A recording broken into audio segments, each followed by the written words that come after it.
Quand je suis arrivée à la tête de l'état de transition le 20 janvier 2014, j'ai trouvé un pays ruiné, un état qui n'existait pratiquement que de nom.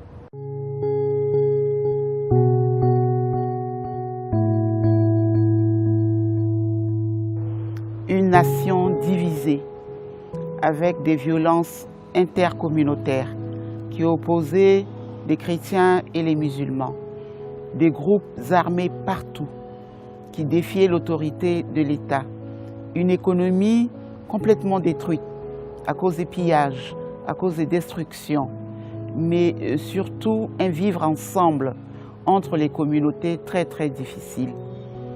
Alors nous avons dû travailler à la réconciliation nationale, à la cohésion sociale.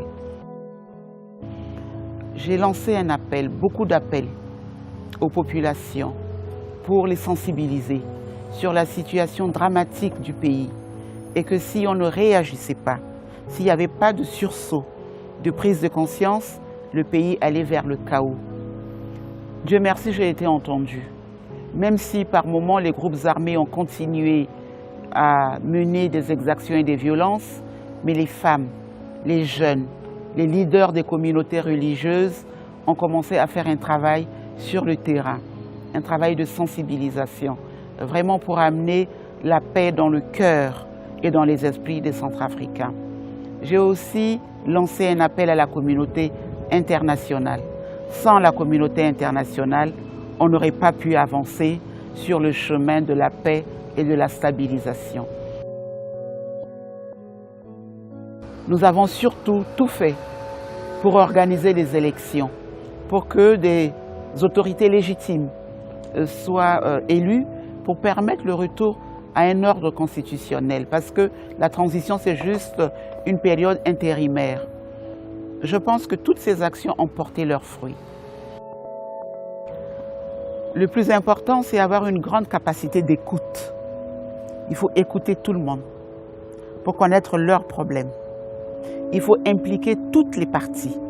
Ne pas laisser des groupes de côté pour ne pas créer de frustration.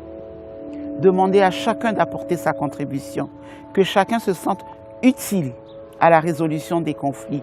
Là, on peut avoir un consensus et on peut arriver à une bonne médiation et à la consolidation de la paix.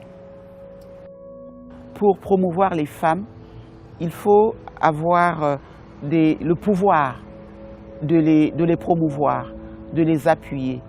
En tant que chef de l'État, j'avais le pouvoir de nommer les femmes, de pousser les femmes, de les aider. J'ai pu ainsi nommer beaucoup de femmes dans les instances de décision en République centrafricaine. Je me suis dit qu'au Parlement, il fallait beaucoup de femmes pour voter des lois en faveur des femmes. J'ai beaucoup appuyé des femmes par des formations pour leur permettre de compétir dans des bonnes conditions. Mais quand je vois le résultat, à la fin, c'est assez décevant. Alors on se dit, il y a encore des blocages contre lesquels il faut travailler inlassablement et travailler ensemble de manière concertée avec toutes les femmes. Aujourd'hui, nous avons de nouvelles autorités. La situation est encore difficile et fragile, mais l'espoir est revenu, tout doucement, en République centrafricaine, et les activités reprennent tout doucement.